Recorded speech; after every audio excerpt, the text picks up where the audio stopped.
We've been archiving the internet for decades, but now one of the tools that makes that possible is at risk, and that may affect what you're able to find in the future.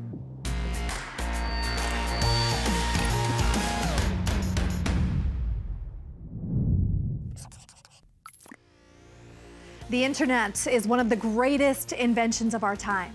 Research papers, news articles, photos, websites, even social media posts, all at the convenient click of a button.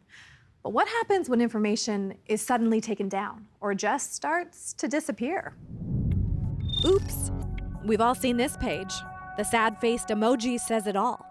But what happens when you need that original source or site? Enter the Internet Archive, a digital library that keeps copies of websites, music, software, movies, and more. Its most well-known tool seems to be the Wayback Machine, which crawls the internet for info and posts it free for the public. It now stores more than 1 trillion web pages. The Wayback Machine also tracks how information changes over time. Look at this calendar. Go to a specific date. Blue dots show an archived page that you can view. Green means the web page was directed somewhere else, helping you see what changed. And red means the page is gone. Proponents call it a cornerstone of digital accountability. If a politician deletes a controversial post, there's often a record. If a news organization makes a mistake, it's likely documented. Or if a website completely disappears overnight, there's some proof it existed. But this tool could be at risk. Some influencers are voicing their frustrations online.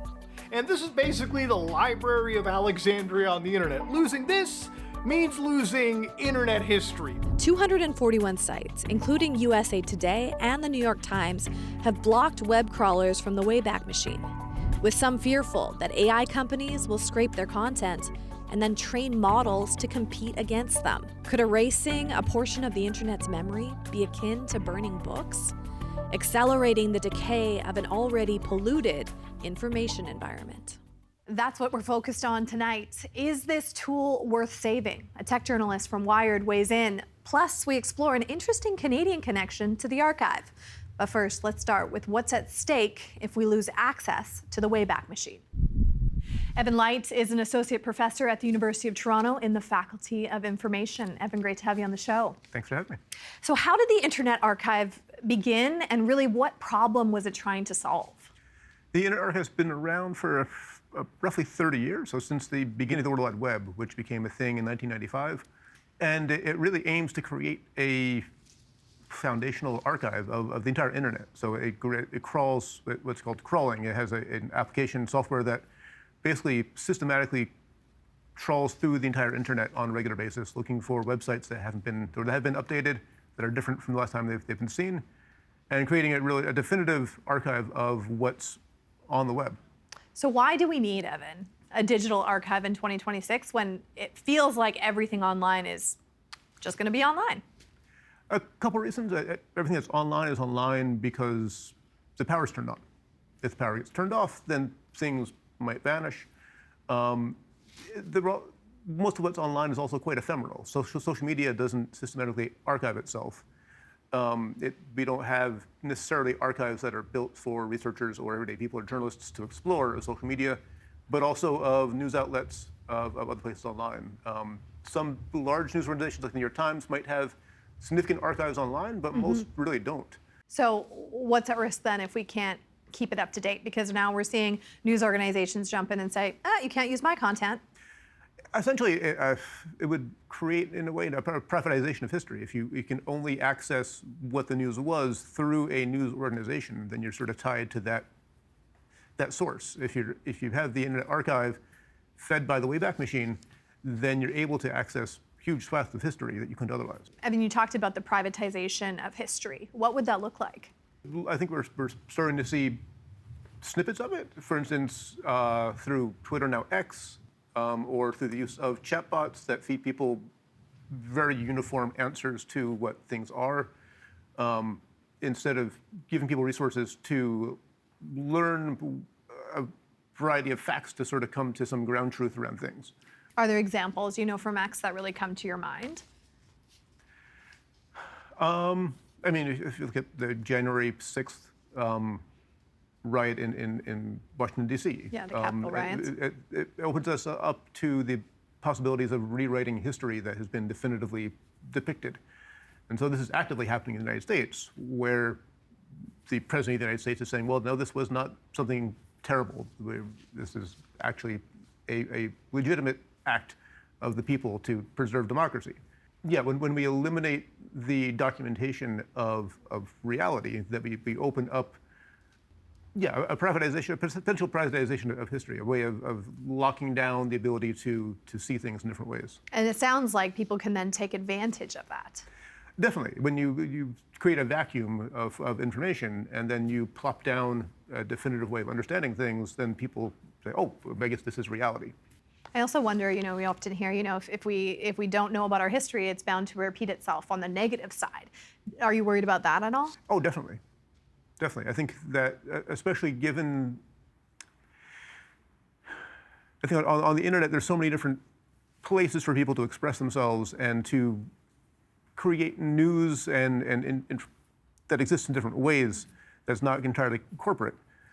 Creates a huge diversity of viewpoints that people can look into and value. But when you don't have that, and you don't have that preserved, especially in a society where news media is increasingly consolidated and heavily controlled by large corporations that replicate news stories. They might do an interview with me, and then that interview is then fed to 100 different websites, 100 different newspapers, 100 different radio stations. That we start to lose track of what reality is or what different perspectives can be. Our show is all about misinformation and disinformation. How do archives and libraries, whether it's digital or real, really protect against that? I think our archives and libraries, whether they're online or physical things, really serve that they try and maintain not necessarily an authentic, uniform understanding of what the truth is, but provide people with the resources so that they can understand truth for themselves. Truth for themselves, to figure it out and at least access that knowledge to make up their own mind. Yeah. Evan, great to have you on the show today. Thank you very much. Well, more on the Wayback Machine to come, but here's something to think about. When we search for info on Google or on the archive, are we finding new ideas or are we only confirming what we already believe? Here's producer Sean Foreman with ways to expand our minds. Wait, what? Do you know what you think you know can actually limit how much you truly know? Okay, I'm not even sure what I just said, so let's take this again. Let's talk confirmation bias. Confirmation bias is the tendency to search for or favor information that confirms your existing beliefs. Let's say you're a big fan of a certain sports team. The Warthogs have been a big part of your life. You believe they are the best sports team that has ever existed. This belief is reinforced by all the media you consume. When you're presented with information that contradicts your belief that the Warthogs are the absolute best, you reject it, or at least decide not to focus on it. This limits your opinion from evolving. Our brains seem to be hardwired to process information that confirms our beliefs and reject information that contradicts them. This affects how we educate ourselves, our consumer decisions, our healthcare decisions, and certainly our political beliefs. This doesn't mean we're locked into this behavior, however. It just means we need to force ourselves to do some extra work and essentially try to override this neurological reaction. By factoring in other viewpoints into our decision-making, we can form better, more well-rounded opinions.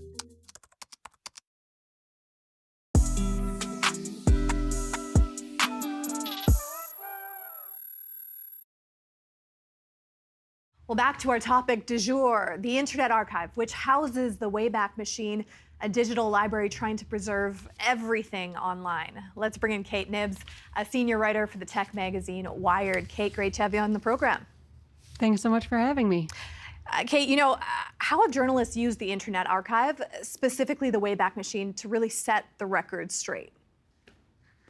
Yeah, journalists use it in a lot of different ways. It's a really important tool for accountability journalism because it's a way for you to look at the evolution of a website and basically prove that somebody said something, even if they've, gone through and edited their website, taken data off of the website.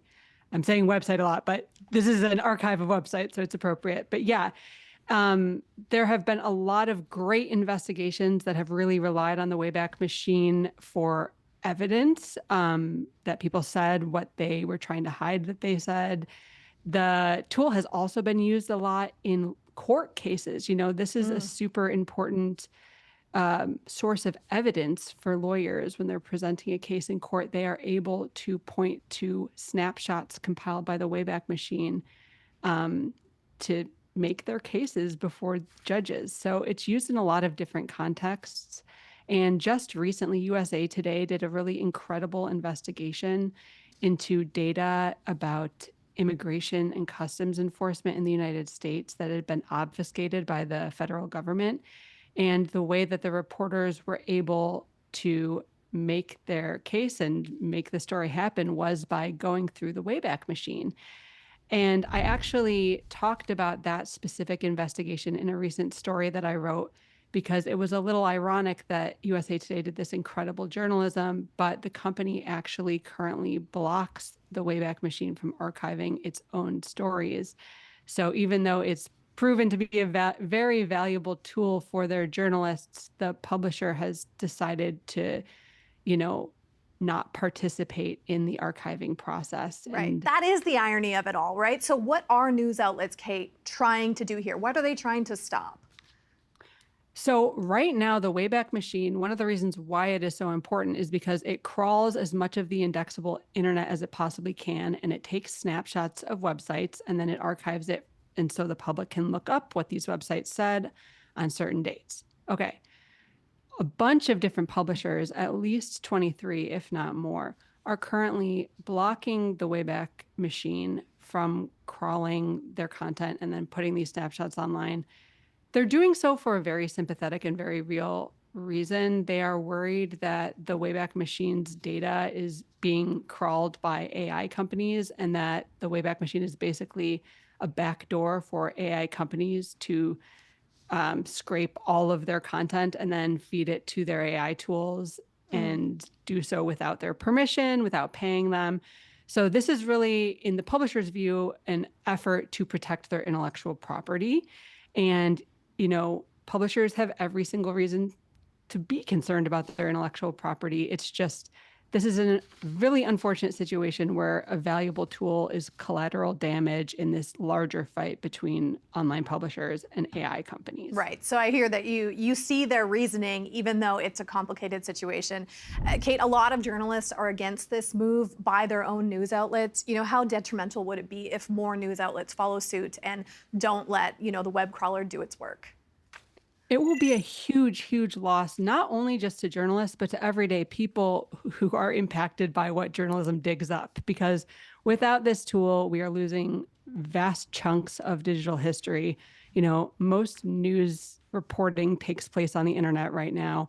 Most releases of government data, we're not getting mailed spreadsheets of government data. All of this exists on the internet. Right. And the Internet Archive is really the only organization offering this service at the moment. So kneecapping the Wayback Machine is kneecapping our access to digital history. Yeah, kneecapping is a strong word. That's very interesting. I wonder if the kneecapping access to the Wayback Machine is similar to when governments, either try to remove public data or change it.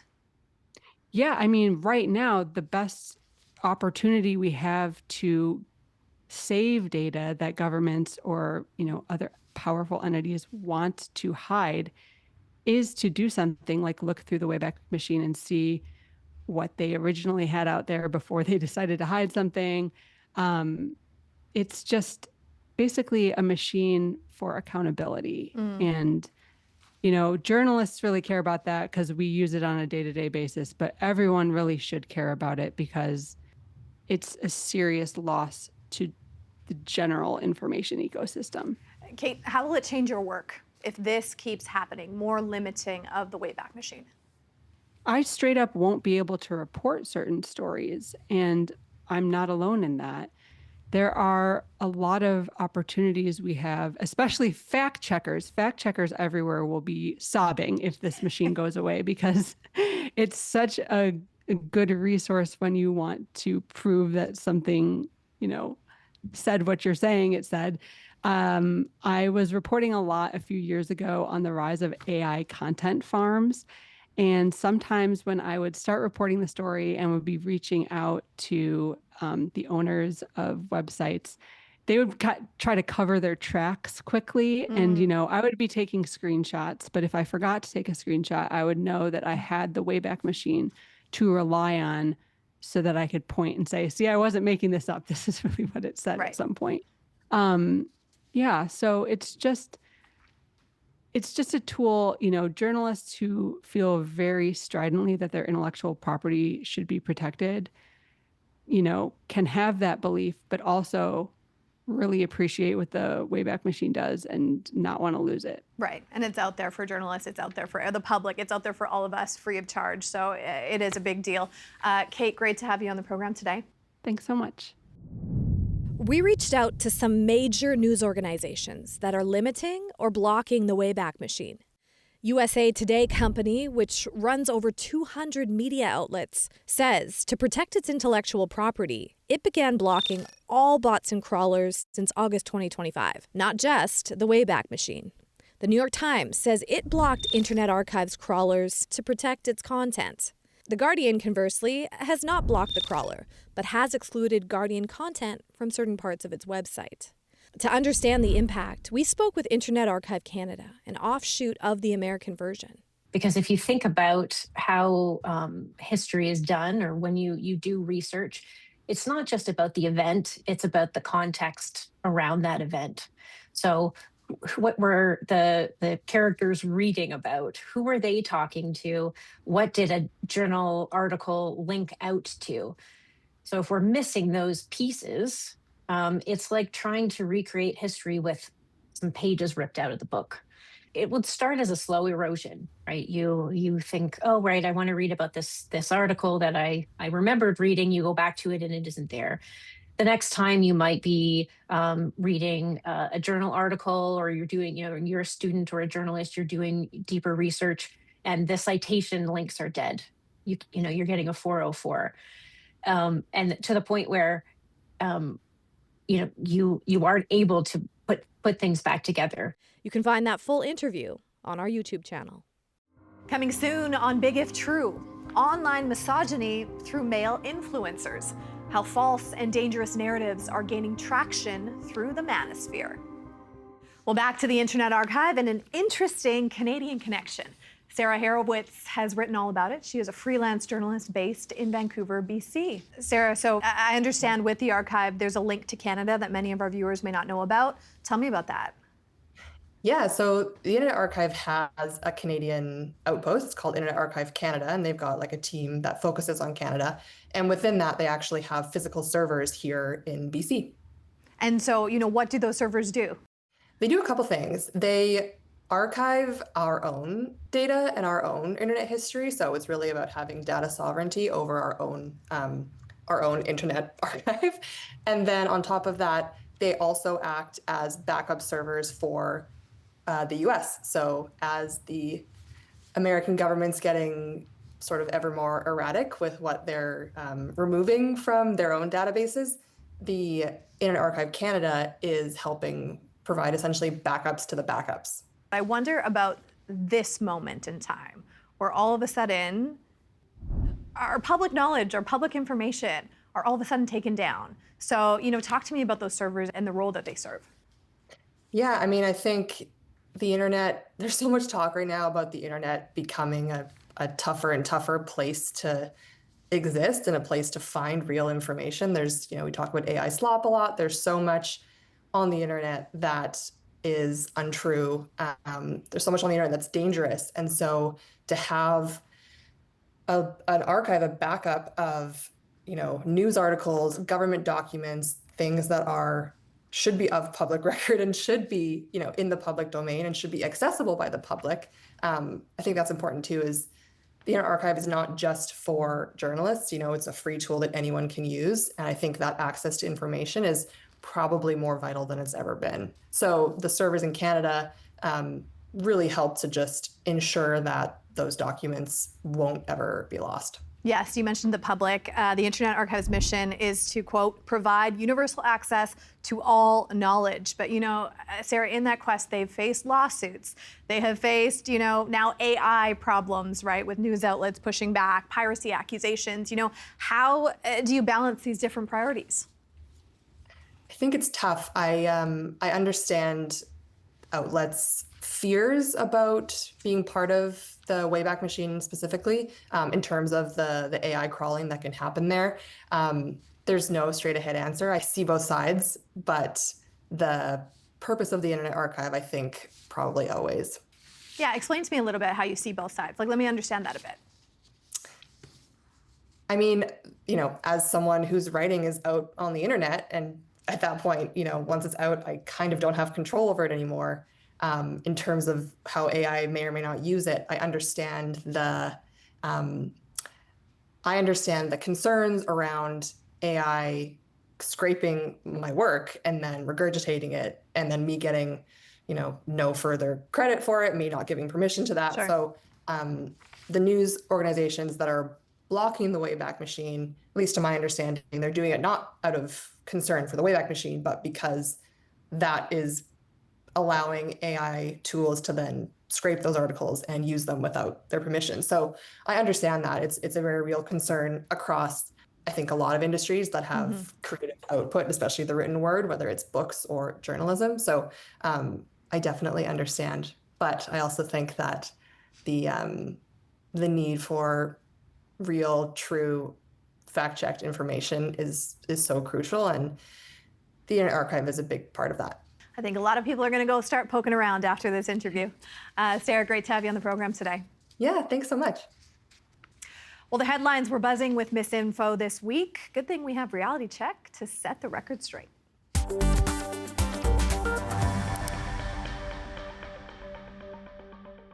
You've heard of multitasking, but this story takes it to the next level. Recently, posts have made the rounds claiming that a Washington woman was fired from her job, or, well, jobs, after secretly working remotely in 3 separate full-time jobs, all at the same time, and presumably collecting 3 paychecks too. According to the rumors, she was actually a top performer in all 3, leading some to argue she should be promoted, not fired. So, is it true? No. Internet sleuthing reveals the story doesn't originate from CNN, rather a satirical meme page, complete with a disclaimer for entertainment only. Besides, Snopes says there's no credible coverage confirming the story. It's not even clear if that's a real mugshot. Sorry to say that locking in like this might just be an urban legend.